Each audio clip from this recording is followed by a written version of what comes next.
দেশের কিছু রাজনৈতিক দল ও সংগঠন নিজেদের স্বার্থে নির্বাচনকে বিলম্বিত করতে চায় বলে অভিযোগ করেছেন বিএনপির স্থায়ী কমিটির সদস্য নজরুল ইসলাম খান। তার দাবি, সংস্কার ও নির্বাচন দুটো যতই দ্রুত সম্ভব করতে হবে। জাগপার প্রতিষ্ঠাতা শফিউল আলম প্রধানের ৮ম মৃত্যুবার্ষিকী উপলক্ষে জাতীয় প্রেস ক্লাবে আয়োজিত আলোচনা সভায় এসব কথা বলেন তিনি। নজরুল ইসলাম খান বলেন, ভারত বন্ধুত্ব চাইলেও যারা হাজার হাজার মানুষ গুম খুন করেছে, লুটপাট পাচার করেছে, তাদের আশ্রয় দিয়ে বিচারের পথকে বাধাগ্রস্ত করেছে। এ সময় বিএনপি যখন সংস্কার প্রস্তাব জাতির সামনে তুলে ধরেছে, তখন কেউ কোনো প্রস্তাব নিয়ে আসেনি বলে দাবি করেন নজরুল ইসলাম খান।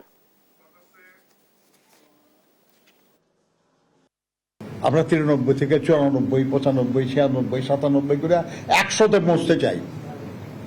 এই পথে যারাই বাধা সৃষ্টি করবে, আমরা তাদেরকে ওই সাপ খেলা লুডুর সাপ বলে মনে করি। তারা আমাদেরকে বারবার ফিরিয়ে নিয়ে আসছে আমাদের জায়গায়। নানান রকমের প্রশ্ন তোলা হচ্ছে গণতন্ত্র পুনঃপ্রতিষ্ঠার পথে বাধা সৃষ্টির জন্য। এটা করতে হবে আগে, এটা করতে হবে আগে, এটা করতে হবে আগে। আগে আর পরের প্রশ্ন তো নাই। যা যা করা দরকার সবই করতে হবে।